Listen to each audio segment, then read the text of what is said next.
Welcome, my friends, to the Beggars and Brawlers podcast. This is episode number 18, recorded Wednesday, the 12th of May, 2021. And today I've got another preview chapter of my upcoming audiobook, Witch of Wealth and Ruin, plus a little talk on how I chose that mouthful of a name.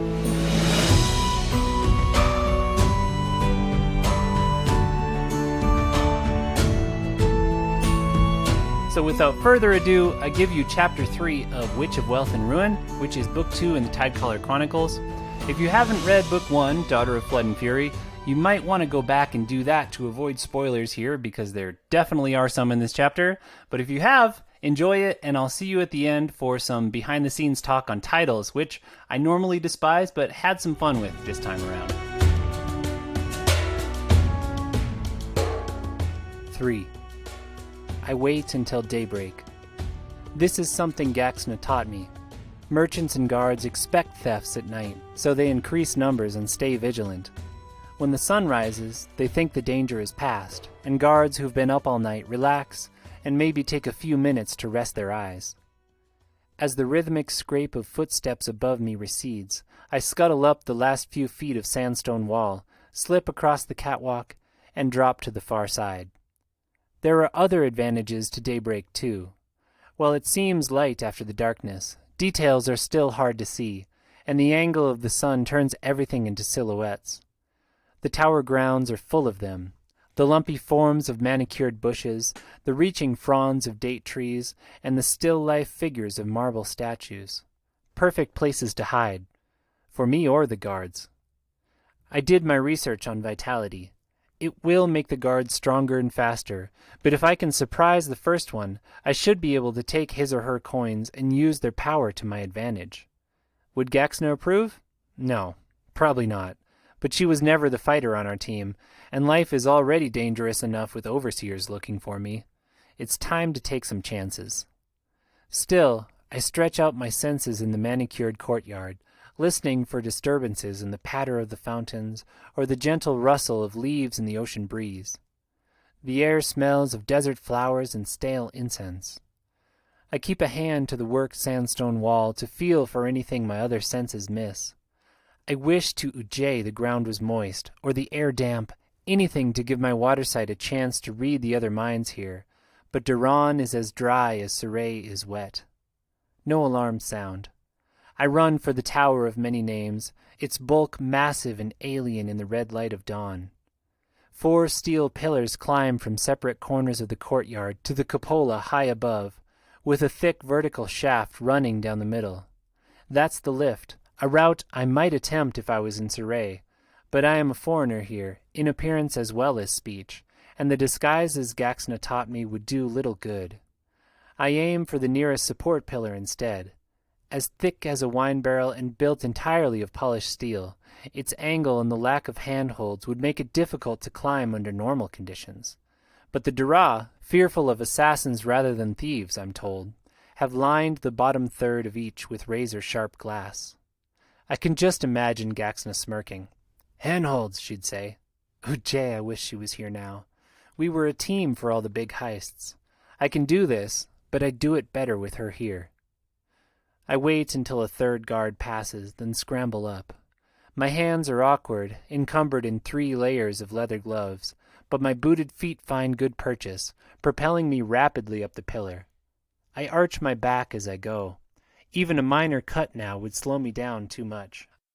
I scoot past the eye level of the guards on the tower, then slow to take more care as a shard rips through my sleeve. My boots and gloves are beginning to shred by the time I clear the broken glass. I pause here, courtyard already looking like a sculptor's miniature below, and pull them off. The boots I tie to the pillar. I won't need them again, and I can't risk someone seeing them fall. But the gloves I stuff into the pack strapped to my back, retying it awkwardly while I cling to the metal tube. Above me stretches another 100 paces of bare steel pillar before the top, angling slightly more vertical as it climbs. This is the stretch I am most worried about. Finding the Chronicles inside the massive cupola will be hard, and the vital guards will be a challenge, but make a slip here and the fall's guaranteed to cripple me. By the time I get to the top, it will kill me. I take a minute to steady my breath, Then pull the other set of gloves from my pouch, these thin and dipped in rubber.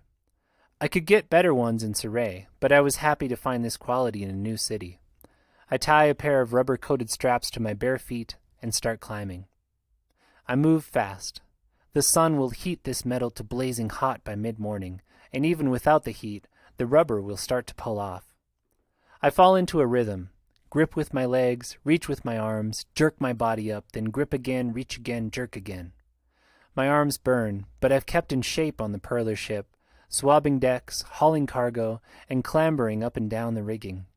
My heart races, but it's more with the knowledge that I am back on track, that I have a plan again, that I'm finally doing something. I may even have an ally here if I can reach an agreement with Hiana. A foot slips and my heart leaps into my throat. My legs swing out over empty space, and I lock my arms in a death grip around the pillar until I can swing my feet back and get a grip again. Ujay. I am high enough to die now. Is it strange that my first thought was Gaxna dying in prison rather than me dying down there in the courtyard? Heart still pounding, I gauge the distance to the top. More than halfway there, but still too far to throw my rope. I think about just climbing down for a second, taking Hiana's offer to get the Chronicles, even if it puts me in debt to her. Better to survive than die up here trying to do it my way. Then the view catches my eye, past the buildings of Duran to the ocean that sits beyond the island's steep ridges. Surrey lies that way. Surrey and Gaxna, who even now is a prisoner to the man who killed my father. No, I mutter under my breath. Focus, Alethea. You can do this. I make it to the bottom of the cupola before the sun is more than a few fingers above the horizon, and cling there while I uncoil the rope from my waist. The tower's architecture is unreal, support pillar meeting the round swell of the cupola with barely a seam. It's amazing they even bother with the guards and glass down below. There are not many people who could make it this high, let alone try getting up the underside of the round cupola. I certainly wouldn't have a year ago. Then I met Gaxna, who would likely already be up there and tucking the Chronicles in her culottes by now. Show off.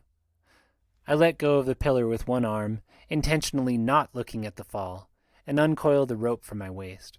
It's no thief's rope, but it's thin and light and will carry my weight. I play it out, then sling it up and around, seeking purchase on one of the screened windows above.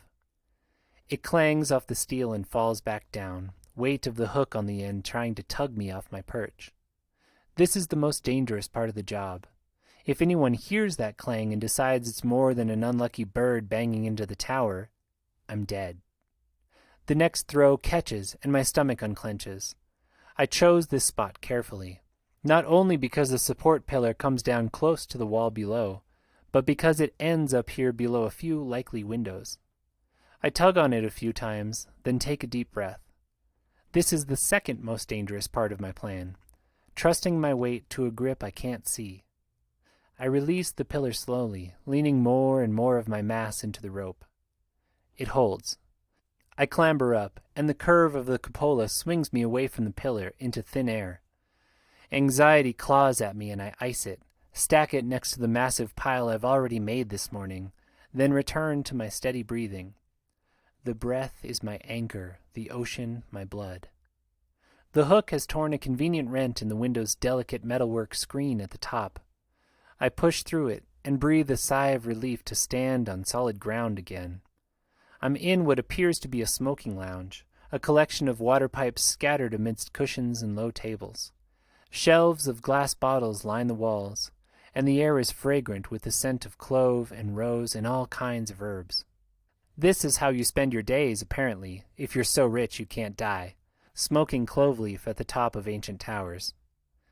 I reset the hook against the sill, then pull the remaining rope on the floor, ready to throw out. This was another of Gaxna's first rules of thievery. Always plan your exits. Satisfied, I creep to the door and focus on my senses. I hear nothing, but I smell fresh flatbread and overbrewed tea. Someone is awake then, if only the servants, and despite the tower's natural defenses, I don't doubt there are guards up here too. Vital guards. I push the door open, thanking Ujay for quiet hinges. A hallway curves away in both directions, following the shape of the cupola. This is where Hyana's information ran out. While she knew the general layout of the rooms here, she had no idea where the Chronicles would be. But she's not my only source of information. I stalk out on my toes, slipping to the interior side of the hallway, ornately carved teak latticework in place of a wall. Beyond it is a circular sandy courtyard spotted with daybeds and manicured palms. Above it, the cupola is open to the sky, another 20 paces overhead. I scan the space as though I expect to see the Chronicles framed on a pillar in the middle, then kick myself, trying not to imagine what Gaxna would say. If the Chronicles are here, and the owners went to the trouble of stealing them from Hyana, they will not be so obvious. Besides, I have more immediate concerns, the kind Gaxna wouldn't be good at. I peer through the latticework to the far side of the courtyard, where the angle allows me to see the hallway there. 2 guards stand outside what are likely bedrooms, or wherever the Amaranth and his mistress are taking breakfast. 2 guards, but they're far enough away that if I'm lucky... I try the nearest doors. A bath, a bedroom, a meditation hall. No Chronicles.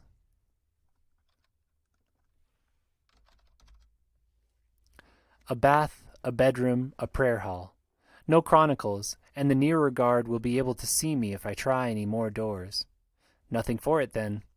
Time to see what vitality can really do. I dash around the curve with arms extended for ice fingers rising. The man's head nods, half asleep. I deliver the blow perfectly, ready to catch him so he doesn't crash to the ground. Only he doesn't fall. A blow that is designed to knock anyone unconscious only sways him on his feet. Vitality. Bracers of coins around his neck shimmer with power. I follow up with diver's bind, pressing my fingers to the 3 points in his face. Guaranteed to knock anyone out, but more time-consuming than ice fingers. And in that muddled moment where he should already be dead to the world, he lands a blow to my sternum hard enough to sink me to my knees, gasping. Okay, he's strong. Impossibly strong. But strength is only a tool, as Erte used to say, not a win condition. I catch my breath, duck a second blow, and wrap legs around him in Kraken's kiss. I jam my fingers back into diver's bind, squeezing with all my might to keep his arms trapped. I hold him, despite his strength, but he cries out, alerting the other guards. I mutter a prayer to Ujay that the bind works before they get here. As his struggles weaken, I make use of our skin contact to read his thoughts, confirming there's only one other guard up here. Good. I can manage that.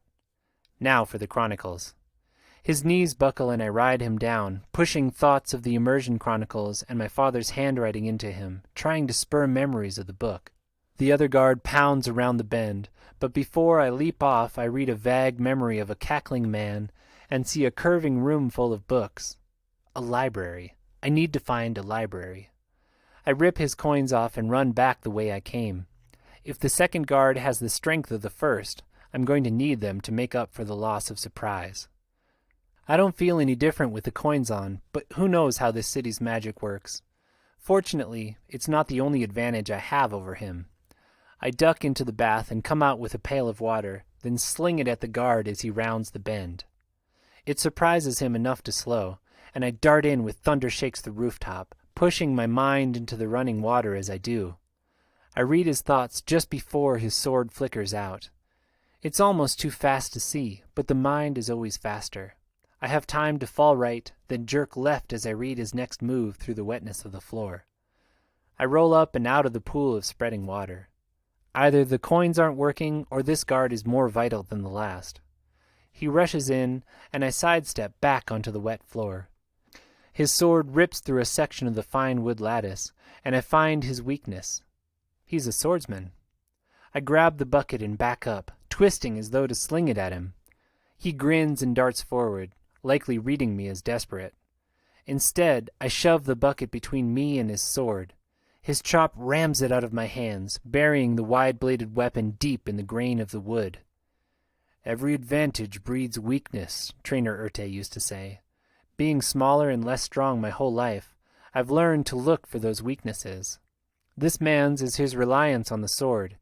His mind is raw panic as he tries to free it from the wet wood. I attack in sleeting rain stance, all jabs and chops and strikes for sensitive areas. His speed and strength hold me off for a few blows, but eventually I land a punishing kick to his left ear, then put him out of his misery with diver's bind. I get up and take a deep breath, looping his necklaces over the ones I have. I'm not out of trouble yet. The water tells me it took him so long to come because he called for backup, which will be coming up the lift shaft now, but I don't need much time. I sprint the rest of the circle, checking doors till I find the long, curving library in the first guard's memories. I close myself inside and spin, heart beating. The walls are lined with books, air musty with vellum and ink. It's a library any university would be proud of, but I don't need a library right now. I just need one book. Think, Alethea, I mutter, even as I feel a shudder through the floor. Probably the lift on its way up the tower's central shaft. I need to be gone when they get here. What would it look like? The Chronicles would be written in Ujayan script for one thing, similar to Dharanese characters but distinct, less flowing. A quick scan finds me a section of Ujayan bindings, but there are still too many to possibly check every one. What else, I mutter, scanning the first few shelves, though I know there's no time for that. The binding itself. The books are in all colors of dyed skin and parchment, but the temple uses a distinct salt cure, and Father's copy of the Chronicles would be temple-made. That narrows it down quickly, and in another few heartbeats I find it, collected Chronicles of the Immersion written down the side in the same careful monastic script I was taught as a child. I open it to find calligraphic text, with my father's narrow-looped handwriting filling the margins. May indicate that their craftology has made more accurate measurements of the next deluge. My heart catches in my throat.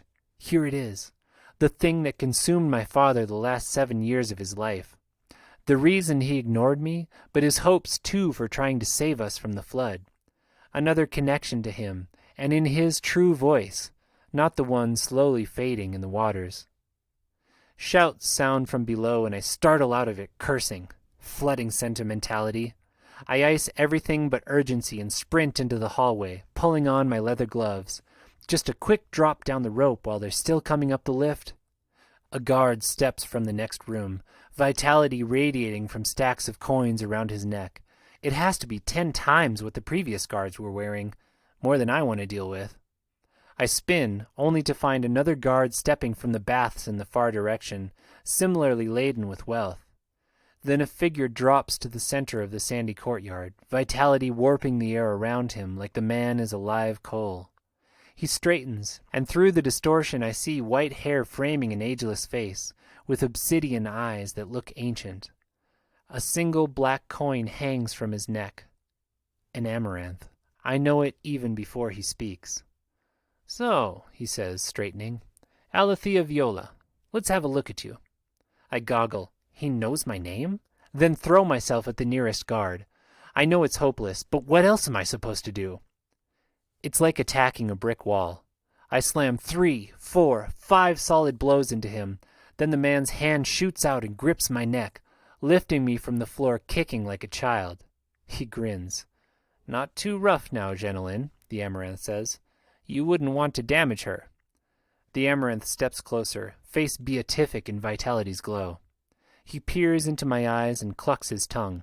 Violet, you really are Sturgjohn's daughter, aren't you?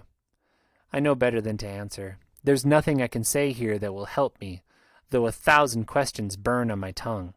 How did they know? Were they spying on Hiana and I? Was she compromised somehow? He plucks the Chronicles from my grasp. I'll be keeping these, I think. Jenilyn, Hagra, you will stand as witnesses to the theft? They nod assent, and he turns to me. Then as 5th Amaranth of Duran, I find you guilty of theft in the 1st degree, Alethea Viola. Your life and property are now forfeit. Do you understand that? I understand it, though regret threatens to push something else out of my mouth. Regret and rage. I was stupid to think I could pull this off, but that is my father's book, rightfully mine. I meet his coal-black gaze. Fine, now what? Now we see just what kind of fighters you Jayans really are.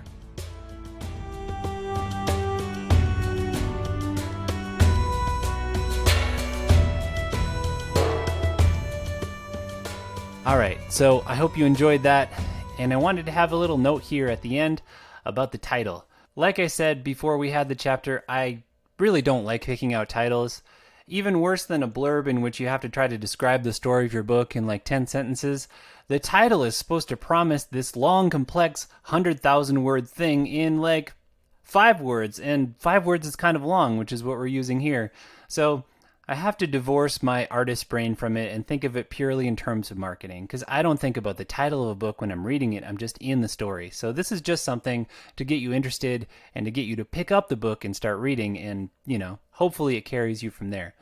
So I wanted the titles in this one to promise the story. Tidecaller Chronicles is a promise that I still haven't paid off yet, but you get a sense because you know that floods are so important in this world. And that was part of the title of book 1, Daughter of Flood and Fury. There I was thinking that if you've read it, and I'm assuming you have because spoilers, etc., Alethea being a daughter was so important because she had this fraught relationship with her dad, and daughter is a gendered word, and gender is so important there that, like a daughter who is learning man's magic, etc., was all kind of tied up in the concept of book 1. So I wanted daughter in there, and then Daughter of Flood. Flood was to give you a sense of what it's about, that there is this apocalypse coming, and it's kind of a promise of the magic too, because her magic is water related, and I designed that on purpose, but I wanted the title to have that, and of course it's a cuss word too. But yeah, I wanted to give some flavor in there, and also this feeling of epic, because as I've said elsewhere, I'm trying to make these books very epic, even though I want them to be like fast, intense reads. And then Fury, she gets angry even though she can ice them. Fury is just kind of in there for flavor, like Daughter of Flood and something. Fury makes you be like, oh man, why is she so mad? So when I was coming to book 2 to title it after I'd written it, I was like, okay. So I want to stick with this pattern, and I want to show that she's grown, that if we started with daughter, what are we now? And then in book 3, I think she's going to be queen. So what's between daughter and queen? And I came up with witch, which if you've read book 1, is a pretty fraught term because it's the enemies of her home temple are the witches in the town, but she learns that she also has their magic. So she is a witch, and it's something that she really grows into in this book, which I won't give you spoilers for that, but she has to use that, and she gets called that more, and she kind of has to make peace with this revelation that came about in book 1 about her being at least potentially a witch. So I thought it was a good title because it grows her from daughter, and it also is a place where she grows in this book. Wealth is kind of like Flood. It's talking about the magic that's in this book, because magic in Duran is based around wealth, as you've seen here with her fighting these guards who have vitality, and in chapter 2 how Hyana had this vitality that was radiating off of her. And wealth, I think, is it's not money. Money is kind of like a flat term, but wealth is like, there's a richness to it. It makes you wonder what's going on, and I could also get the witch and wealth alliteration in there, just like I had Flood and Fury alliteration in the first one, so that probably doesn't matter. But when you're a geek and you've spent a lot of time writing 100,000 words of a book, you want all the little details to be just right. So Witch of Wealth and Ruin.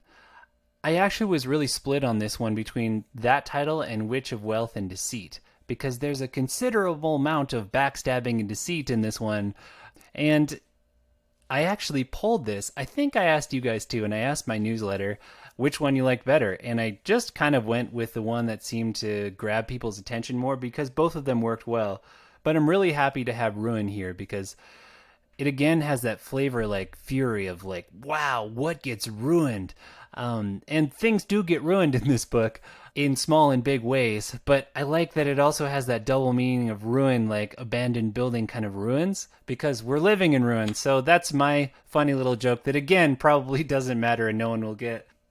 Truth be told, I was really trying to get an F word in there so it could be WWF, because you'll find out next chapter, but a lot of this book centers around a gladiator arena and battling, and it's like sort of a staged battle, it turns out. And so I thought it'd be so funny if I could get Witch of Wealth and something F, so it could be WWF, like the World Wrestling Federation, which is, at least in the States, are pretty famous and like a very niche and kind of funny pro wrestling thing that has connections to what I'm writing in this book, and I couldn't make it work. So sadly, no pro wrestling reference in this title, although in my heart it'll always be there with the WW.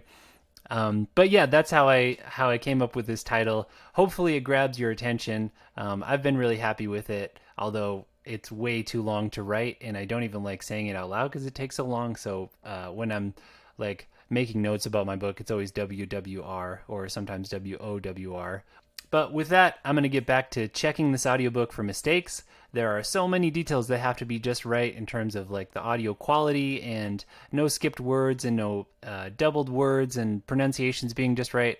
But hoping to get that done soon to put up a few more of these preview chapters in the meantime, and then voila, we'll have an audiobook. So I hope you enjoyed that preview and that this podcast finds you well and in the company of good books. I will be back with another preview soon. Till then, my friends, read on. For more information on Levi Jacobs and his books, including the award-winning Tidecaller Chronicles, please visit www.levijacobs.com. Or for a free audiobook, only available to podcast listeners, go to www.levijacobs.com/free. Thanks for listening, and read on.